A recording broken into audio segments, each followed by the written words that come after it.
Assalomu alaykum. Siz bilan yangi teleloyiha O'zbekiston 2030 dasturida ushlashib turibmiz. 2030-yilgacha O'zbekistonning o'z oldiga qo'ygan katta maqsadlari, ustuvor vazifalari aks etgan strategiyadagi muhim ko'rsatkichlar, muhim maqsadlarni biz soha mas'ullari, xorijlik ekspertlar va oddiy odamlar mulohazalari asosida tahlil qilishni maqsad qilganmiz. Dasturimizning ilk sonida O'zbekiston 2030 strategiyasida belgilangan muhim ko'rsatkich mamlakatimiz uchun rekord daraja hisoblangan yengil avtomobillar ishlab chiqarish hajmini 1 million donaga yetkazish, xususan elektromobillar sonini 200 mingtaga yetkazish, ya'ni ishlab chiqarish ko'rsatkichini biz tahlil qilmoqchimiz. Shu maqsadda biz O'zbekistonning yangi avtomobilsozlik markazi lokatsiyasi Jizzaxdamiz. 1 million dona avtomobil ishlab chiqarish maqsadi deb aytyapmiz. Katta ambitsiya. 10 yil ichida mana shu maqsadga yetib kelish uchun qanday ishlar qilindi, qanday bosqichga chiqyapmiz? Keling, dastlab shuni tahlil qilsak. Oxirgi 10 yilni analiz qiladigan bo'lsak, 2016-yilda O'zbekistonda avtomobilsozlik sohasida 88 ming dona avtomobil ishlab chiqarilgan. 1 yilda. 1 yilda. 2025-yilda oxiri bilan bu ko'rsatkichimiz 461 ming donaga. Demak, bu 5 barobardan ko'proq o'sish qayd etildi. Bu birinchi yo'nalishimiz. Hajmlarni ko'rib chiqadigan bo'lsak, mana 2016-yilda 4,2 trillion so'm, ya'ni 1,4 milliard dollar bo'lgan bo'lsa, 2025-yilda oxiri bilan bu raqamlarimiz 7,5 milliard dollarga yetkazildi. 2017-yilga qadar bir dona O'zbekiston hududida OEM deymiz, original ishlab chiqaruvchi zavod faoliyat yuritgan bo'lsa, bu raqam mana 2025-yilda oxiri bilan 8 dan ortiq brendlar hozirgi kunda faoliyat ko'rsatyapti. Bu avtomobil zavodlari bilan birgalikda butun sanoat zanjiri qanday rivojlanib kelganligi bo'yicha e'tiboringizni qaratmoqchiman. 16-yil taxminan O'zbekiston hududida 110 ga yaqin mahalliy korxonalardan 1,1 trillion so'mlik mahsulotlar, komponentlar xarid qilingan. Endi mana 2025-yilga kelib 19,5 trillion so'mga yetdi. Mahalliy korxonalarimiz xarid qilayotgan 360 dan ortdi. Bularning hammasi prezidentimiz tomonidan to'g'ri siyosat, juda bir katta mashaqqatli mehnat, yaratilgan sharoitlar mevasi hisoblanadi. Bu yilgi rejalarimizni ham prezidentimiz aniq belgilab berdi. 510 ming. 500 mingdan kam bo'lmasin. Yarim milliondan ortiq ishlab chiqarish bu yil ta'minlanadi. Bunga bozor bor, kerakli sharoitlar yaratilishi bo'yicha topshiriqlar berildi. Aholini sotib olish qobiliyati o'sdi. Aholi hozir yangi texnologiyali avtomobillarga ehtiyojini ko'rsatyapti. Demak, 2026-yil yarim milliondan ortiq bo'lgan plankaga erishamiz. Bugungi kunda O'zbekistonda avtomobil bozorining qamrovi 12 milliard dollardan oshdi. Mahalliy avtomobil sanoat ishlab chiqaruvchilarimiz ulushi mana 7,5 milliard dollarga yetgan bo'lsa, hali ham biz yana katta, demak 5 milliard dollarlik bozorga egamiz. Iqtisodiyotdagi ulushini agar olib ko'radigan bo'lsak, 2017-2024-yillarda avtomobil sanoati yalpi ichki mahsulotda 0,7% dan 1,7% ga yetgan. Undan tashqari avtomobil sanoatida yaratilgan har bir ish o'rni turdosh sohalarda yana 10 tagacha ish o'rni yaratadi. 10 yillar oldin avtomobil sotib olish juda qiyin bo'lardi. Bu ham bir farovonlikning belgisi sifatida mana aholimiz daromadi oshib boryapti, lekin oxirgi yillardagi qilingan islohotlar, bu sohani liberallashtirilganligi, boshqa kompaniyalarda ham O'zbekiston bozoriga kirib kelayotganligi, raqobatda yuzaga kelganligi albatta aholini farovonligi, ularning kutilmalarini, ularning ehtiyojlarini qondirish juda katta yordam beradi. Sanoatdagi ulushi ham 10% ga oshdi. Shu 9% dan 13% ga yetdi. 13% ga yetdi. Sanoatdagi ko'rsatkich va hozirgi ishlab chiqarish quvvatlarimiz buni bemalol 22% ga yetkazish imkoniyatiga ega. Shuncha xususiy kompaniya Sirdaryoga, Jizzaxga qo'rqmasdan investitsiya kiritishi bu O'zbekiston avtomobil sanoatidagi yana bir o'ziga xos va tarixiy bir voqea deb aytishimiz mumkin. 8 oyda BYD zavodi ishga tushdi. Bu BYDning tarixida ham rekord bo'ldi degan fikr aytilgandi. Rekord darajadagi tezlik bilan ishga tushgan zavodni bugun ko'rsatkichlari qanday? Assalomu alaykum. 2024-yilda muhtaram prezidentimizni tashabbuslari bilan korxonamizni ishga tushirdik. Bilasizmi, zavodning ochilishi o'zi iqtisodiyotimizda aynan yashil iqtisodiyot yo'nalishidagi muhim qadamlardan bittasi deb olsak bo'ladi. Bundan tashqari BYDning tashqi davlatlardagi birinchi qo'shma korxonasi hisoblanadi bu zavodimiz. Aynan elektr va gibrid avtomobillar Butun ishlab dunyo chiqarish bo'yicha? Dunyo bo'yicha birinchi qo'shma korxona hisoblanadi. Yana muhim bir ko'rsatkich, korxonamiz 25-yilda 3 yulduzlik zavod maqomiga erishdi. Bu BYDni boshqa davlatlardagi zavodlarning ichida birinchi bo'ldik. Ekspertimiz aytib o'tdi, har bir avtomobil sanoatida yaratilgan ishchi o'rni bu turdosh yo'nalishdagi korxonalarda 10 ga yaqin, demak 16 mingta qolgan turdosh sohalarda ish o'rni yaratilgan. 25-yilda natijasi 20 ta, demak 5 baravarga o'sish amalga oshirdik. O'zbek avtosanoatidagi o'sish sur'atlarini ta'minlashga hissa qo'shayotgan kompaniya ADM Jizzax. Doniyor aka, xush kelibsiz. Assalomu alaykum.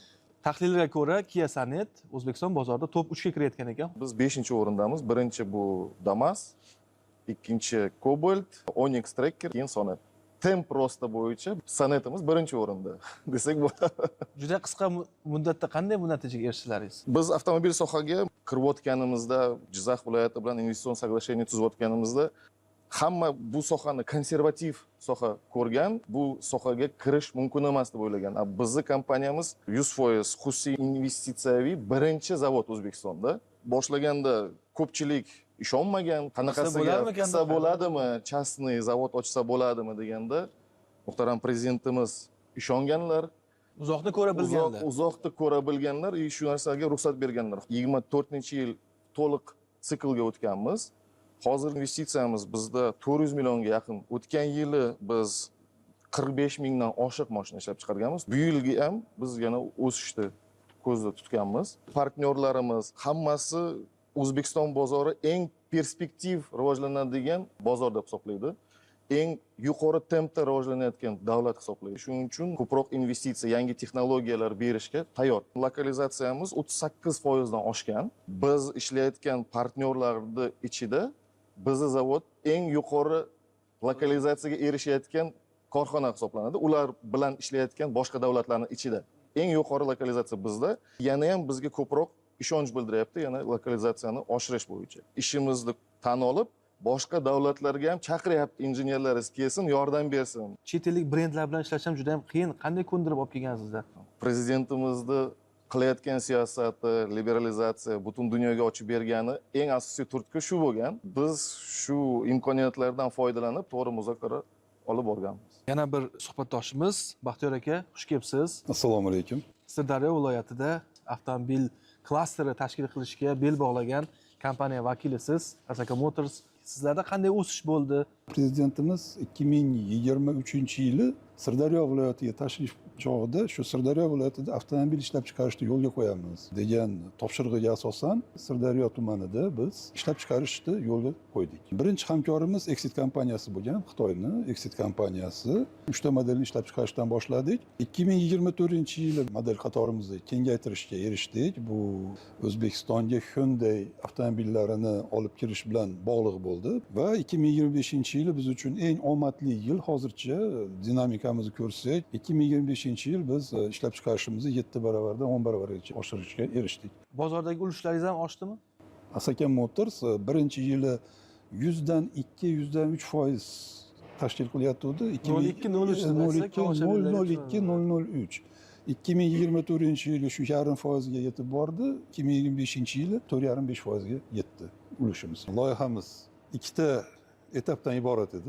Birinchi etapimizga 20 million dollar sarmoya rejalashtiryaptik. Hozirgi kunda 30 milliondan oshib ketdi. Va shunga yarasha 2026-yilda 25 mingtadan oshiq SKD usuli bilan avtomobil ishlab chiqaramiz. Xuddi Sirdaryoga o'xshab, Jizzaxda ham ilgari biz avtomobilsozlikda tasavvur qilmaganmiz. Va bugun lekin Jizzax viloyati O'zbekiston avtosanoatida 25%lik ulushga ega. 4dan 1 degani, chorak qismi degani BYD shu yerdan chiqyapti, Jizzaxdan chiqyapti. Kia brendi shu yerdan chiqyapti. 10 yil ichida nimalar o'zgarib ketdi Jizzaxda avtomobilsozlik bo'yicha? Bu albatta inson tasavvurga sig'maydigan jarayonlarda. BYD makonida turgan joyimiz paxta maydoni edi, ekin maydoni edi. Vaqti kelib bu yerda mana shunday gigant zavod quriladi, biz 7 uxlab tushimizga kirmagan. Bizning ko'z o'ngimizda mana qator zavodlar ishga tushdi. Bu muhtaram prezidentimizning avtomobil sanoatini kesir rivojlantirishga qaratayotgan jiddiy bir e'tiborning samarasi deb o'ylayman. Jizzaxlarning bir faxriga aylandi. bu avtomobil sanoat korxonalari. Kirib kelayotgan zavodga ko'plab insonlarni ko'rdim, ko'pi o'zimning mahalladoshim, o'zimizning qora ko'zlar. Hurmatli prezidentimiz har safar bizning viloyatimizga kelganda bu yerda mana shu avtomobil sanoatini jadal rivojlantirishga jiddiy e'tibor qaratadilar. Yana bir xarakterli tomoni, bir paytlar mana avtomobil sotib olishga odamlar navbatda turgan paytlari bo'lgan. Ololmagan ham. Hozir mana do'konga boring, avtomobilning istalgan nimasini sotib olishingiz mumkin. Imkoniyat zo'r. Aholining shunga yarasha bir talabi ham bor. Talab bor ekanki, million talab avtomobil chiqarishga zarurat tug'ilyapti. Balki kelajakda undan ham oshib ketar. Men yoshim mana 80 ga kirdi. Bitta ahok zavodi bo'lar edi. Bir Gamtosh degan joyimizda. Keyin mana shaharda qurilish materiallar ishlab chiqaradigan bir kombinat bo'lardi. Boshqa bir zavod yo'q edi. Keyinchalik mana akkumulyator zavodi qurildi xolos. Asosan agrar viloyat edi, Jizzax viloyati. Qishloq xo'jaligiga ixtisoslashgan edi. Boshqa narsa yo'q edi. Sanoat yo'q edi desak bo'ladi. Nol edi desak ham xato qilmagan bo'laman. Jizzaxning iqtisodiy salohiyati oshib boryapti. Jizzaxga bir sanoat kirib kelganligi uchun ham oshib boryapti. Bu brendlarni O'zbekiston bozoriga kirib kelishi uchun birinchi o'rinda prezidentimiz olib borgan to'g'ri siyosati, investitsion muhit deymiz, yaratilganligi. Mana 2017-yilgacha konvertatsiya masalalari qanday muammo edi. Har bir brendning egasi boshqa bir bozorda ishlab chiqarib, o'zini yuzini ko'rsatishi bu juda ham qiyin kechadigan jarayon. Shuning uchun birinchi o'rinda yaratilgan sharoit, ikkinchi o'rinda avtomobil sozlikda har qanday qilingan investitsiya 5-6 oy yoki 2 yilda mo'ljallab qilinmaydi.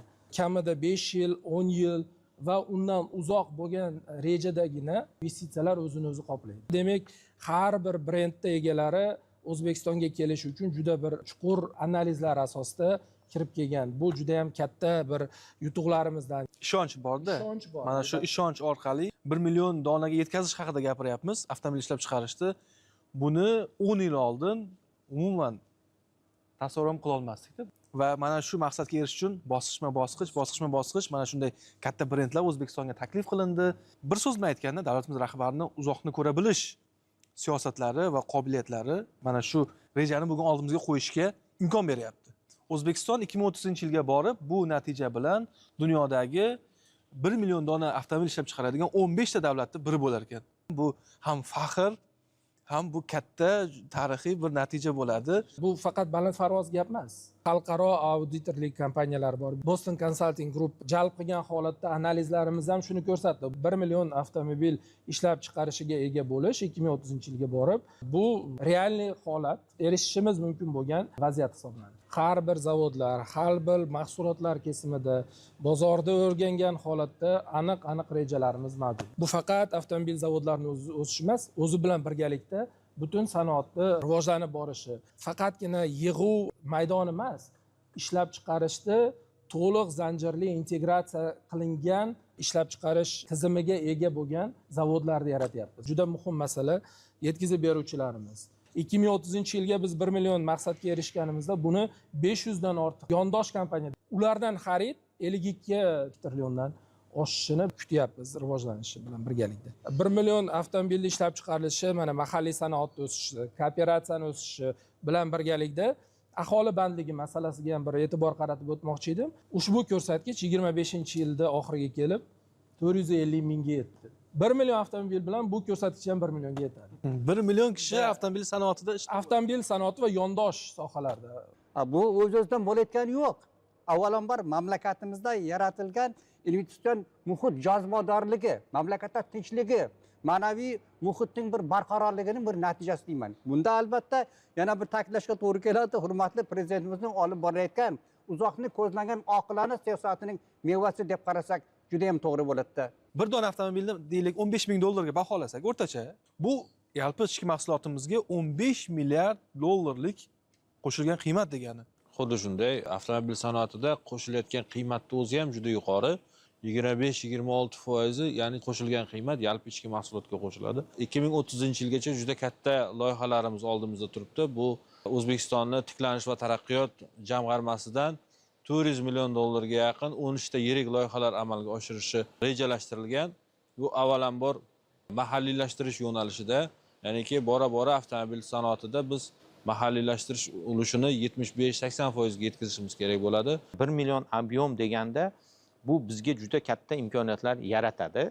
Ya'ni hozirgi kunda yangi o'zlashtirilishi kerak bo'lgan texnologiyalar, mana alyuminiy diskalarda ishlab chiqarish loyihasi amalga oshirilyapti. Hozir bu ham juda katta loyiha, 50 million dollardan yuqori qiymati. Yoki bo'lmasam shinalar, amortizatorlar yoki bo'lmasam prujinalar, bular hammasiga imkoniyat ochiladi bizni ob'yomimiz oshishi munosabati bilan. Prezidentimizning topshiriqlari bilan yangicha yondashuvni ham yo'lga qo'ydik. O'tgan yildan boshlab bu amaliyot boshlandi. Ungacha bunday bo'lmagan shatakka olish mexanizmi asosida. Bu nima degani? Demak, mahalliy ishlab chiqaruvchilarimizni xalqaro OEM, original ishlab chiqaruvchilarning talablariga javob beradigan darajadagi ishlab chiqarish jarayonlarini tashkillashtirilishini qo'lma-qo'l bilan rivojlantirib borish mexanizmi yo'lga qo'yildi. Bu sohada mana o'tgan yili 19 dona korxonalar shatakka olingan bo'lsa, 2030 gacha o'zimiz oldimizga maqsad qilganmiz. Bu jarayonlarni keskin oshirib borish, 150 dan ortiq korxonalarni shatakka olgan holatda ularni ham rivojlantirib, bu yilda o'zida 763 dan ortiq detallarni, komponentlarni kooperatsiya asosida mahalliylashtirishini yo'lga qo'yish bo'yicha aniq topshiriqlar berildi. Kompleks yondashgan holatdagi rejalar bor. 1 million dona avtomobil ishlab chiqarmoqchimiz. BYD 2030-yilgacha bu raqamga erishishga, bu ko'rsatkichga erishishga qanday hissa qo'shmoqchi? BYD kompaniyasining Xitoydagi eng katta rahbari prezidentini aynan O'zbekistondagi loyihaga, O'zbekistonimizga mehri boshqacha his qilishim bo'yicha. BYD kompaniyasi birinchi qo'shma korxona Xitoydan tashqaridagi davlatlarga. Shuning uchun o'ylaymanki, mehri, e'tibori boshqacha va tezlik nuqtai nazaridan, loyihalarni amalga oshirish nuqtai nazaridan BYD kompaniyasi bilan men shaxsan o'zim birga ishlab kelayotgan bo'lsam, juda tez loyihalarimiz amalga oshadi. Mana 26-yilda bizda 40 mingta avtomobil ishlab chiqarish ko'zda tutilgan va eng asosiysi o'sha 3 yulduzlik zavod maqomini olganimiz uchun eng ommabop hozirgi kunda Yuanab avtomobilini o'zlashtirishni berdi. Hozir mana ishlab chiqarish boshlangan va yilning oxirigacha to'liq sikllik ishlab chiqarishni ham yo'lga qo'yishni reja qilganmiz. Bu 25 ming dona bu yilga reja qilganmiz. 24-yilda biz 368 dona Yuanab sotganmiz. 25-yilga kelib 6800 donaga chiqdi. Va bu yil 25 ming donani reja qilganmiz. Ishlab chiqarishda hamkasblarim tushunadi. 1 yilda ichida aytaylik bitta modelni to'liq siklli ishlab chiqarish jarayoniga o'tkazish bu juda tez hisoblanadi. Shu sababdan bizga bo'lgan e'tibori umuman texnologik jihatdan, standartlashtirish, umuman barcha jihatdan e'tibori juda yaxshi deb o'ylayman. Endi 26-yilni kesimida agar 40 mingta bo'ladigan bo'lsa, biz mana 2030-yildagi rejalarni gapiryapmiz. Elektr va gibrid avtomobillarini ishlab chiqarish quvvatini 200 ming donaga oshirish. Bunda yana qo'shimcha 200 million dollarga yaqin investitsiya kiritgan holda yangi quvvatlarni o'zlashtirish rejamizda bor. 10 ga yaqin yangi modellar o'zlashtirish 200 mingga chiqqanda hozir reja qilinyapti. Bu yerda eng asosiy turadigan masala aytaylik texnologik yechimlarni topganmiz, imkoniyatimiz bor, sarmoyani va hokazo. Asosiysi kadroviy salohiyatimizni yetkazib olish. Ya'ni 200 mingga BYD avtomobillarni ishlab chiqarish yetganda eng kamida bizda 10 mingga yaqin yana qo'shimcha ish o'rinlari yaratiladi. Bitta Jizzaxda o'zida. Bitta Jizzaxning o'zida 10 mingga yaqin ish o'rinlari yaratiladi. Bundan tashqari turdosh korxonalarda yaratilishi kutilyapti. Bu nima degani? Yana shuncha kadr aytaylik tor doiradagi kadrlarni tayyorlashga bo'lgan ehtiyoj juda ham kuchayadi ehtiyojimiz. Shu mutaxassislarni tayyorlash yo'nalishi bo'yicha ham muhtaram prezidentimiz doimiy ravishda bilasiz e'tibor qaratib, bir yilda eng kamida 3 marta yo 4 marta rektorlar bilan gaplashganini ko'raman. Bundan tashqari muhtaram prezidentimiz o'zini shaxsan tashabbuslari bilan Jizzax viloyatida muhandislik maktabini ochdik. U yerda aynan tarmoq korxonalari uchun tor doiradagi mutaxassislarni tayyorlash, aytaylik robototexniklarni tayyorlash yo'nalishi ishga tushgan. Bundan tashqari shu PLC bilan ishlash, bo'yoqlash va hokazo yo'nalishlar bo'yicha kadrlarni tayyorlash bilan oldimizga qo'ygan maqsadga erishishni reja qilib olganmiz. 1 million avtomobil bu aytilish oson. Shunday aytishga oson. Prezidentimiz juda ham uzoqda ko'ra biladigan, strategiyani to'g'ri belgilaydigan. 1 million chiqazinglar. Davlat sizga yordam beradi, talab yaratib beradi, ekonomika o'sadi. Shu sizga planka. Shunga tayyor bo'linglar. Biz bu yoqdan hamma narsani tashkil qilamiz. Bozorimiz bor, aholimiz bor, talab bor. Shundan foydalanib prezidentimiz qilinglar deb yo'nalish beryapti. 1 million bozorimiz bor deb. Bu hamma uchun uzoq muddatli strategiya. Biz o'zimiz uchun ham shu narsani maqsad qilib olganmiz. Hozir bizda 4 ta ishlab chiqarish zavodi bo'lsa, minimalniy plankani o'zimizga qo'yganmiz 20%. Bu 200 ming avtomobil degan. endi agar million bo'lsa 200 ming, ko'proq bo'lsa undan ham ko'proq, xudo xolasa niyat qilganmiz. Hamma yaxshiroq produkt xohlaydi, hamma taklif qiladi bu narsani. Raqobat oshadi. Hozir 24 ta universitet bilan ishlaymiz. Yaqinda buni yangiliklar ko'rgan bo'lsangiz kerak. Yangi O'zbekiston universiteti bilan birga business case competition e'lon qildik. 1200 taga yaqin zaявka keldi. 5 ta davlatdan, Amerika, Ozarbayjon, har xil. Qiziqish ko'p avtomobil sohaga, O'zbekistonga. R&D tashkil qildik. San'at modelini, yangi produktini bozorga chiqardik, Black Edition degan. Rostini aytaman, Black Edition'ni biz UzAvtodan ko'rganmiz. Ancha biz ekonomiya qilyapmiz, ko'p mahsulotni O'zbekistonning o'zida chiqaryapmiz. Bahodir aka aytdik, hozir lokalizatsiya klasterlari не только Jizzaxda, hozir Qoraqalpoqda quryapmiz, Asakada anchadan beri bor. Hamma birga kooperatsiya, tan narxni tushirish bo'yicha, оборудование R&D qilyapmiz, o'zimiz ishlab chiqaramiz, tan narxni tushirish bo'yicha 1 millionlik soha.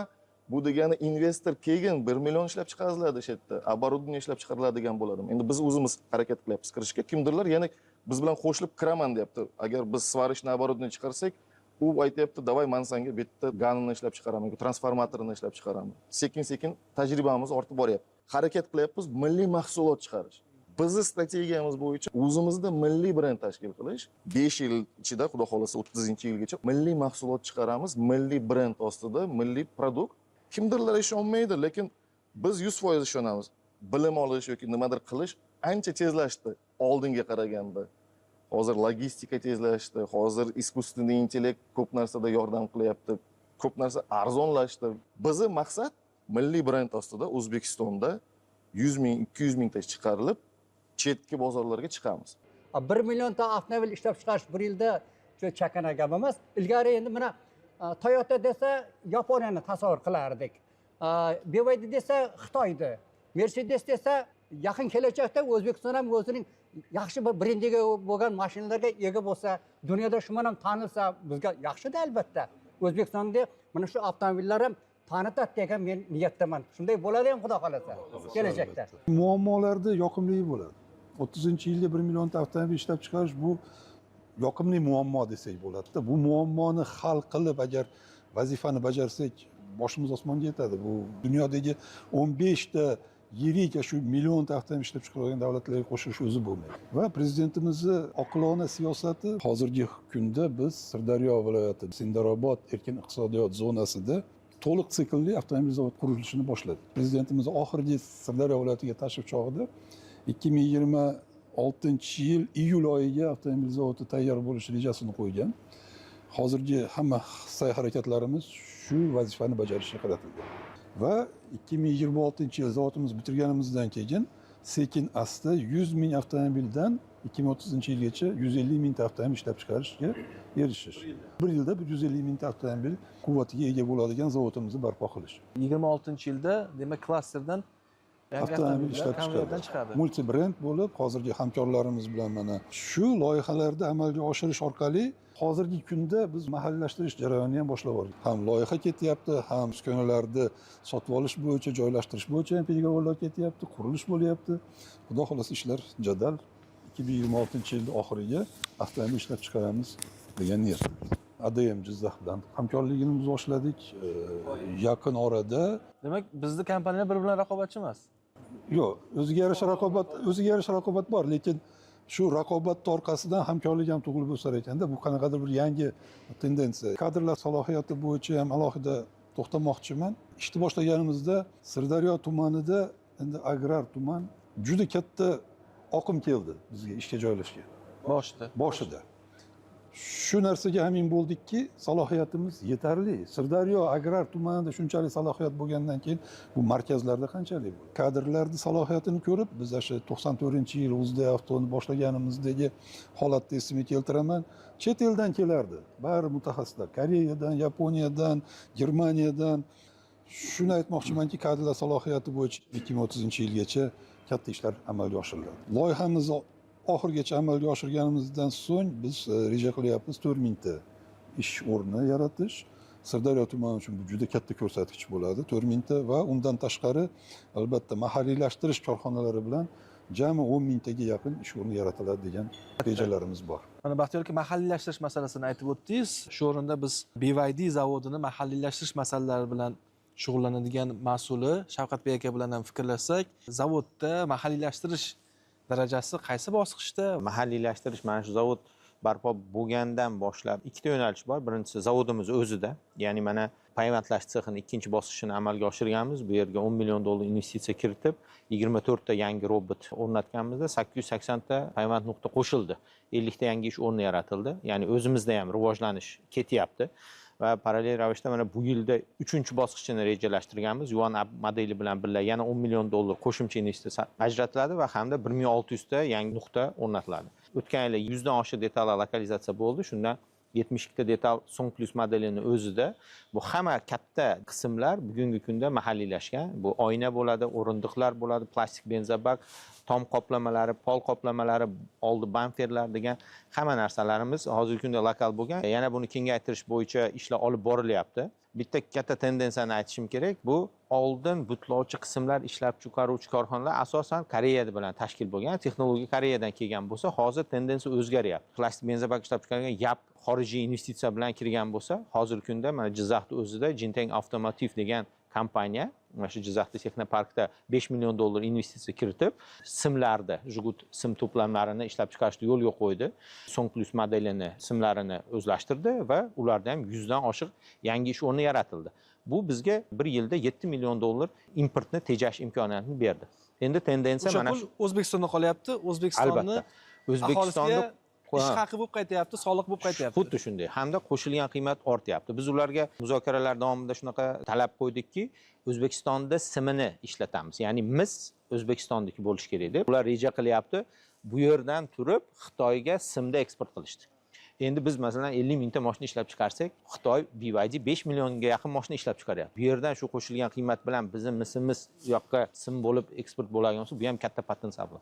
Yana keyingi bosqichda ular konnektorlarni. Konnektor ishlab chiqaruvchi korxonalar dunyoda kam. Ular hozir konnektorlarni shu yerda ishlab chiqarishga yo'l qo'ymoqchi. Robotda ham yoshlarimiz boshqaryapti. Albatta. Yig'ishda ham yoshlarimiz boshqaryapti. Eng shu quvonarlisi hozirgi kunda mana Baxtiyor aka aytib o'tdi. Biz oldin chet elliklar bilan gaplashardik. Mana shunaqa muzokara, yangi proyektni muhokamasi bo'laymiz. Hozir qayerga yig'ilmaylik, hammasi o'zimizni hamkasblar. Kimdir aytadi raqobat deb, hozir ham aytib o'tilyapti. Raqobat brend sotuv ma'nosida bo'lishi mumkin, lekin tomir birlashganda o'zadi. Kim biz bilan muzokara olib borsa, yangi detallarni loyiha qilish bo'yicha biz albatta yonimizda Kia zavodi bor, 100 mingta obyomi bor. Bularni ham qo'shib reja qilaylik. Yonimizda Sirdaryo bor, Asaka bor deb qilamiz va ular ham albatta kelayotganda bularni obyomini inobatga olib, texnologiyani olib keladi. Chunki komponent ishlab chiqaruvchi korxona uchun brendda ahamiyati yo'q. U amortizator ishlab chiqarsa, hamma zavodga bera oladi. 1 million obyom deganda samaradorligi yuqoriroq bo'lib, tezroq amalga oshadi. Siz chorak asrdan ko'proq tajriba egasiz shu sohada. 25 yil ichida maqsadimiz 1 millionga chiqaramiz deb o'ylash mumkinmidi o'zi? Shunaqa maqsadlar haqida tasavvur bo'lganmi o'zi? Yo'q, ochig'i men 2004-yil zavodga kirganman. U paytda zavod 20 ming atrofida mashina chiqarardi. Keyin bizga 80 mingga obyom ko'tariladi deganda qiyin bo'lgan, ishonish. Bu paytda unaqa hayollar bo'lmagan va hozirgi kunda ham planka qo'yib berilgani bu katta maqsad bo'ldi. Mana shu maqsadga qarab hamma insonda maqsad bo'ladigan bo'lsa, rejangiz aniq bo'ladi. Mayoqda u siz uchun. Mana shu ko'rinib turibdi hozir. Mana shu yo'lda harakat bo'lyapti. Bugungi kunda kadroviy soha yoshlarimiz bularni bilim olish ko'nikmalari juda tez.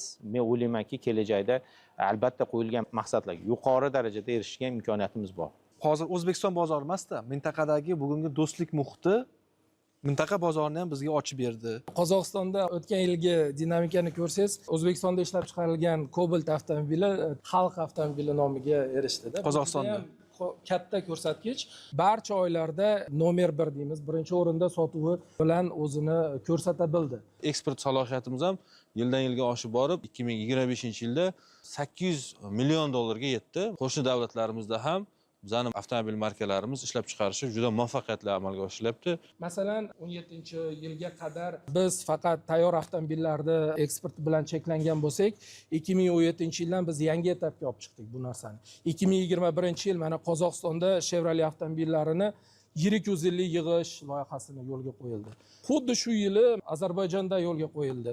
Yana Qirg'iziston Respublikasida zavodimiz mana ochilishi 2024-yil bo'lib o'tdi.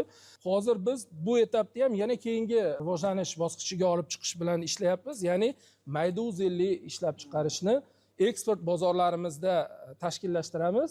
O'zbekiston ishlab chiqarish hubiga aylanadi. Komponentlarni ishlab chiqaramiz. Texnologiyalar bizdan bo'ladi.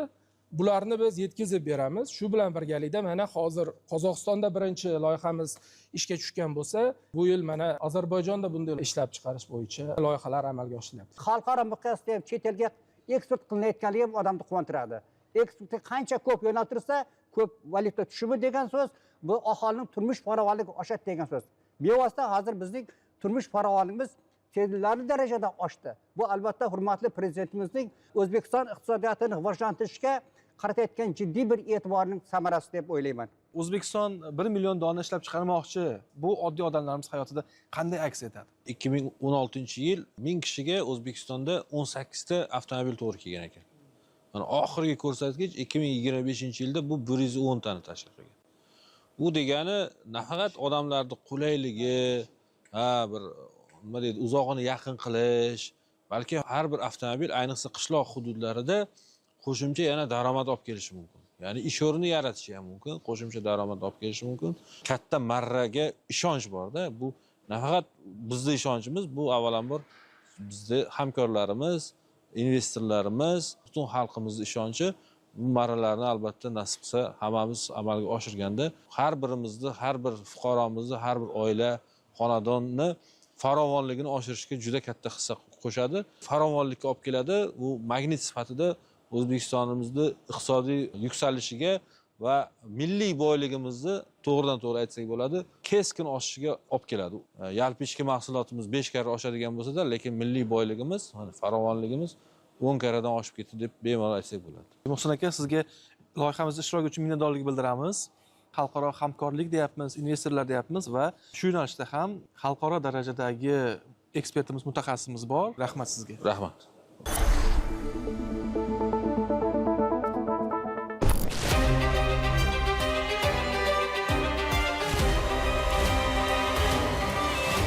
Assalomu alaykum. Assalomu alaykum.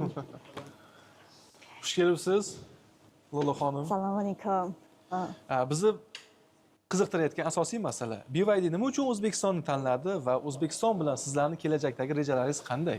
OK， assalomu alaykum， Assalomu alaykum 主持人好，然后我们乌兹别克斯坦的朋友们，大家好。 O'zbekiston yangi energiya transport vositalarini milliy sanoatni modernizatsiya qilishning muhim yo'nalishi sifatida belgilagan va aniq hamda qulay siyosiy qo'llab-quvvatlash choralarini taqdim etmoqda. Elektromobillarga so'nggi yillarda Markaziy Osiyoda bo'lgan talab ortib bormoqda. Oxirgi 3 yil davomida elektromobillar bozori har yili 40% dan ortiq o'sdi. Demak, bozor salohiyati juda katta. Biz O'zbekistonning eng yirik avtomobil korxonasi bilan qo'shma korxona tashkil etdik. Bu loyiha 1,5 mingdan ortiq mahalliy ish o'rinlari yaratishi va avtomobil sanoatining yuqori hamda quyi tarmoqlar rivojlanishiga turtki berish kutilmoqda. Hozirgi vaqtda BYD Song Plus, BYD Chazor va BYD Yuan Up modellarining mahalliy ishlab chiqarilishi yo'lga qo'yilgan va ular bozorga chiqarilmoqda. Rejaga ko'ra 2026-2027 yillarda BYD kompaniyasining DMI super gibrid texnologiyasiga tayangan holda bir qator yangi modellar taqdim etiladi. Zavoddagi ishlab chiqarish liniyasi BYD tomonidan loyihalashtirilgan. U kompaniyaning global yagona aqlli ishlab chiqarish standartlari asosida ishlaydi. Ishlab chiqarish quvvati 15 GPH, ya'ni soatiga 15 ta avtomobil.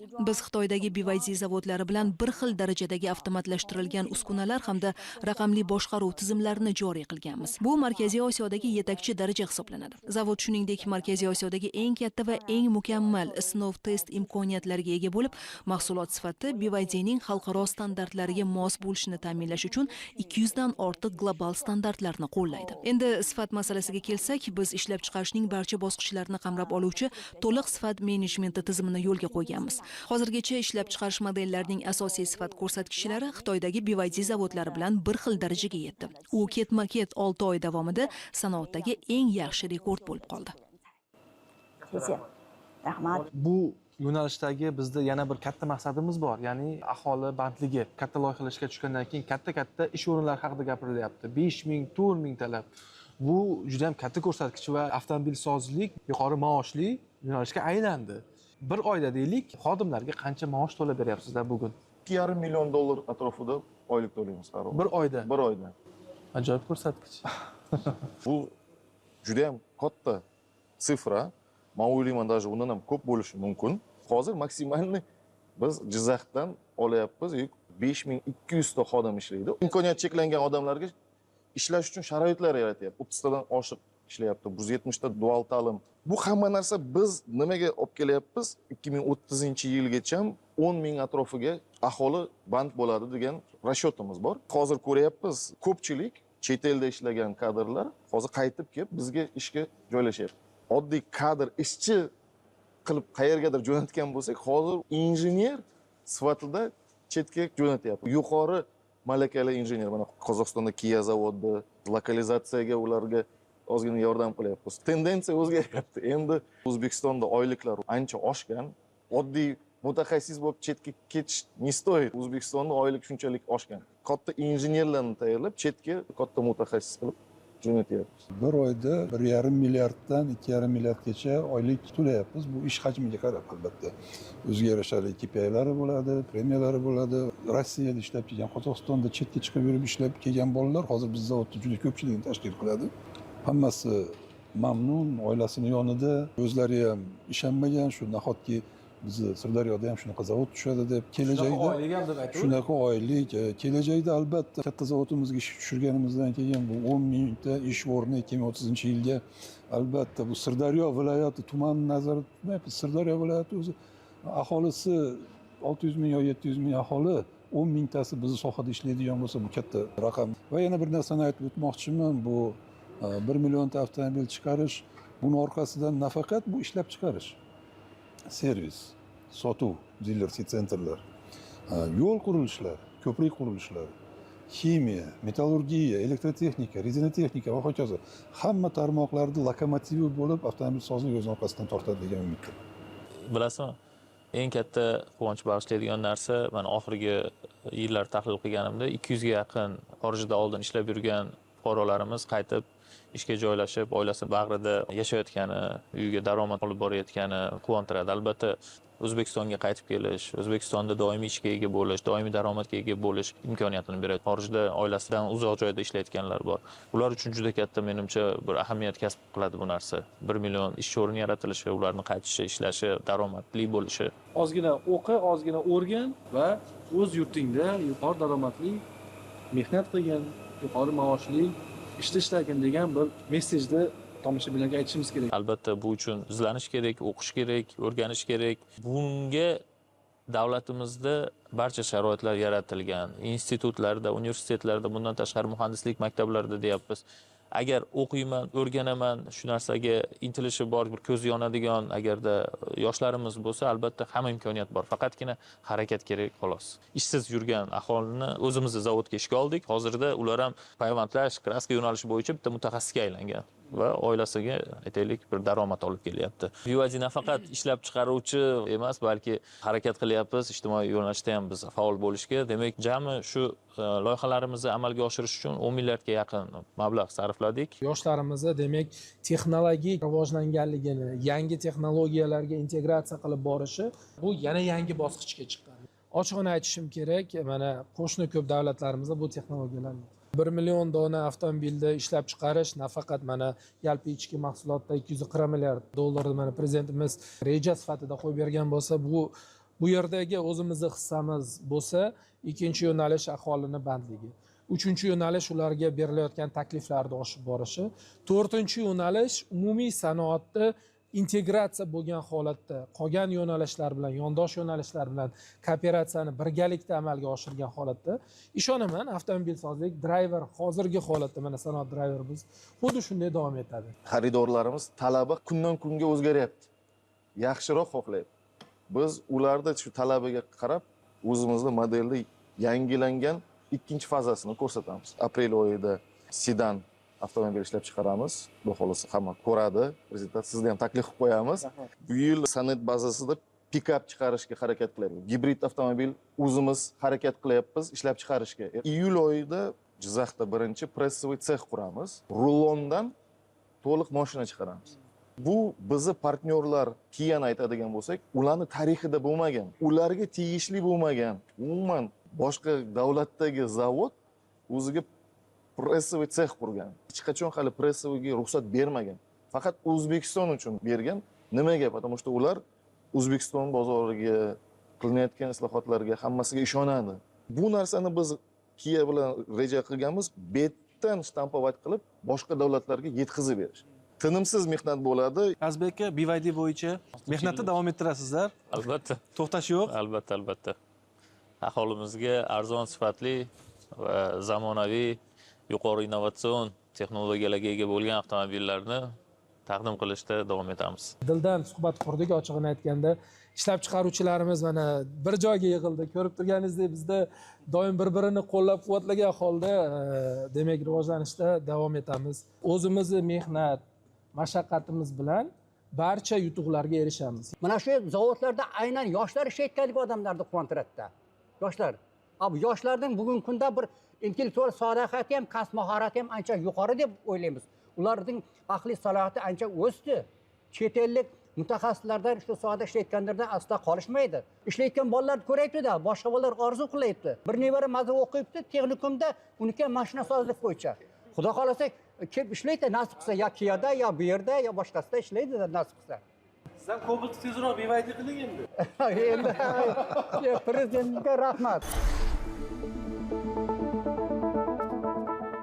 Bugungi muloqot uchun minnatdorlik bildiramiz. Tomoshabinlarimiz bugun O'zbekiston avtosanoati qaysi bosqichda va katta ambitsiya bilan 2030-yilda qanday darajaga chiqishini, bu O'zbekistonimizni iqtisodiyotiga nima berishini mulohazalarimizdan yaxshiroq anglashdi degan umiddamiz. Siz O'zbekiston 2030 teleloyihasining dastlabki sonini tomosha qildingiz va biz unda strategiyamizning 182-samaradorlik ko'rsatkichi, ya'ni yengil avtomobillar ishlab chiqarish hajmini 2030-yilga borib 1 million donaga yetkazish maqsadini tahlil qildik. Bizning dasturlarimizni kuzatishda davom eting. Biz mana shunday xalqcha tahlillar bilan yana e'tiboringiz markazida bo'lamiz. Sog' bo'ling, salomat bo'ling. Hammaga rahmat, sog' bo'lingizlar, charchamaysiz. Rahmat Bahodir aka. Rahmat aka. Doniyor aka. Rahmat.